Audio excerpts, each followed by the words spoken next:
क्या मैं आपसे पूछ सकता हूँ कि भाभी को ऐसा क्या हो गया कि इनको डॉक्टर के पास लेके जाना पड़ गया? मुझे साफ-साफ और सही-सही बताइए, ऐसी क्या बात है? वरना मैं इनको खुद डॉक्टर के पास ले जाऊँगा।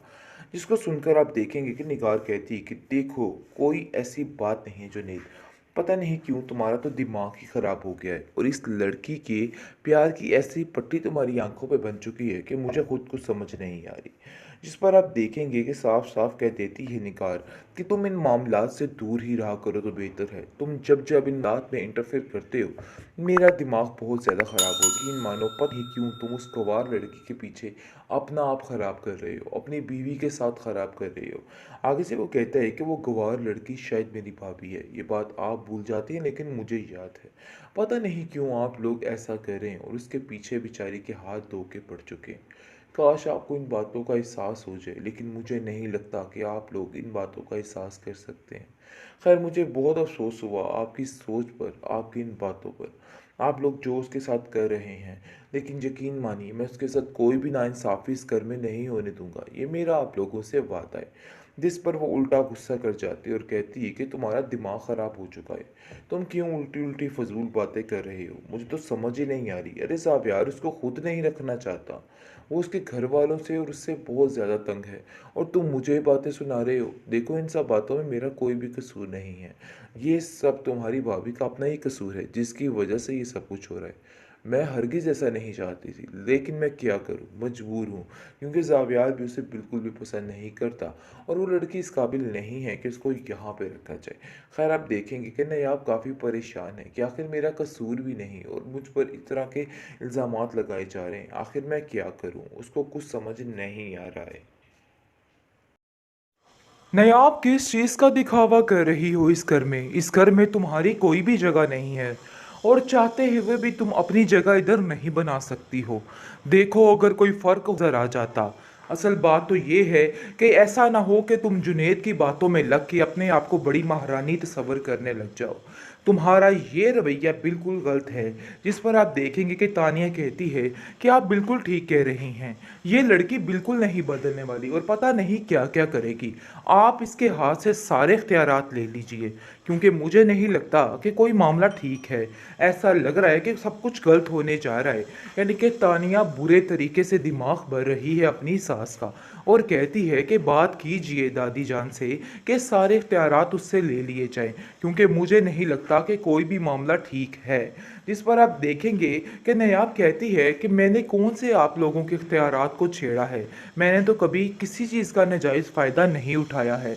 अरे एक बात की थी सीधी-सी, लेकिन आप लोगों ने तो उस बात का तमाशा ही बना के रख दिया। ऐसी तो कोई बात है ही नहीं थी। लेकिन आप देखेंगे कि वो मानने को तैयार ही नहीं। ज़ावियार कहता है कि कोई ना कोई ऐसी बात तो ज़रूर है, लेकिन इतनी पुरानी हमारी मुलाज़मा झूठ कैसे बोल सकती है? तुमने ज़रूर कुछ किया होगा। मुझे पहले दिन से ही शक था कि तुम ये हरकतें करोगी और देखो आज वही हुआ है। तुमने वही कर दिखाया जिस चीज़ का हमें डर था। जिस पर वो कहती है मेरा यकीन माने, लोगों की बातों में आके आप अपने आप को इस तरह से क्यों ख़राब कर रहे हैं? मैंने कुछ भी नहीं किया, आपको मेरी इस बात पर यकीन करना होगा। लेकिन निगार कहती है कि वो मेरा बेटा है और मेरी ही बात पे यकीन करेगा। देखो तुम्हारी हैसियत नहीं है इस घर में रहने की और इसीलिए समझाती थी। इस किस्म की लड़कियां इसी तरह के काम करते हैं, लेकिन तुम्हें अपनी माँ की बात समझ नहीं आई। देखो इन सब चालाकियों से कुछ भी हासिल नहीं होने वाला। ये बात तो तय है कि आप जो कुछ मर्जी कर लो, लेकिन ऐसा वैसा कुछ नहीं होगा। जो उसकी हैसियत है वो उसकी हैसियत ही रहने वाली है। खैर आप देखेंगे कि नयाब काफ़ी ज़्यादा परेशान है। जिस पर उसकी अपनी दादी उसको कॉल करती है और कहती है कि मुझे तो बहुत अफसोस हुआ ये सुनकर। इतना भी दीद लिहाज नहीं था ज़ावियार में कि उसने हमें 2 पल के लिए वहाँ पे बर्दाश्त कर लिया हो। मैं तो हैरान ही होगी, मेरी तो अक्ल ही दंग रह गई। तुम्हारी भाभी इस बात से काफ़ी खफा है। आखिर ये लोग क्या अपने आप को समझते हैं, ऐसा कैसे कर सकते हैं? जिस पर वो कहती है आप फ़िक्र मत करें, सब ठीक हो जाएगा। और भाभी को भी समझाइएगा कि दिल में ऐसी कोई भी बात ना रखेगा। खैर आप देखेंगे कि हर तरीके से नेहाब हर चीज़ को हैंडल करने की कोशिश करती है, लेकिन बेसूद कुछ भी उसको हासिल नहीं होता है। जो वो अच्छा करने की कोशिश करती है उसके बरक्स हो जाता है और उल्ट हो जाता है। इसलिए वो काफ़ी परेशान हो जाती है। लेकिन घर में उसकी दादी की तबीयत दिन ब दिन काफ़ी बिगड़ती जा रही है और ख़राब होती जा रही है। ज़ाहिर सी बात है, हर वक्त वो नायाब की टेंशन ले लेके पागल हो रही है और बार बार यही कह रही है कि अगर मैंने उसकी तरबियत में थोड़ा चालाकपन ले आती तो ऐसा ना होता। आज जिस तरह वो धक्के खा रही है, ऐसे नहीं होना था। खैर, आप देखेंगे कि नायाब जो है वो दादी से कहती है कि सारे ठीक ही तो कह रहे हैं, आप सारी जिम्मेदारियां हर चीज़ अपने होल्ड में रखें या फिर तानिया को दे दीजिए। वो वाकई में मुझसे बहुत ज़्यादा काबिल है और वो हर चीज़ को बड़े अच्छे तरीके से संभालेगी। आगे से वो कहती है कि ये बात तुमने तय नहीं करनी है, ये बात मैंने तय करनी है और मैंने कर ली है। जो जिसका हक है उसको ज़रूर मिलेगा। देखो, किसी के साथ इधर नाइंसाफ़ी नहीं हो रही है, तुम्हें परेशान होने की कोई भी ज़रूरत नहीं। यानी कि पूरे तरीके से उसको तसल्ली दी जा रही है कि तुम इन सब बातों की टेंशन ना लो। हालाँकि बीचन जानती हैं कि सारा कुछ वो लोगों के कहने पे कर रही है। यानी कि दिन ब दिन जो उसके बदतर से बदतर हालात होते जा रहे हैं, उसको देखकर उसके मद्देनज़र वो ये सारी बातें कर रही है। लेकिन आप देखेंगे कि वो उसको समझाने की कोशिश करती है कि तुम बिला वजह परेशान मत हो। ये लोगों का काम है बोलना और ये लोग बोलते रहेंगे। इसलिए मज़ीद इन सब लोगों की टेंशन नहीं लेनी है। खैर, आप देखेंगे कि जुवेरिया कहती है कि इस बात का बदला तो मैं लेकर ही रहूँगी इससे। इसने जो कुछ मेरे साथ किया है, इन सब चीज़ों में इसकी गलती है। लेकिन ज़ावेर कहता है कि एक बात मैं आपको बताता चलूँ कि वो जो तुम्हारा रिश्ता ख़त्म हुआ था, उसकी वजह ये बेचारी नायाब नहीं थी, बल्कि तुम खुद थी। आगे से आप देखेंगे कि वो अपने भाई से उलझ पड़ती है और कहती है कि आखिर आप भी उसकी ज़ुबान बोलने लग चुके हैं। ये बात तो तय है और ये बात हमें समझ आ रही है। लेकिन वो उसको समझाने की कोशिश करता है कि मुझसे खुद नायला आंटी की बात हुई है, उन्होंने मुझसे खुद सारी बात की है।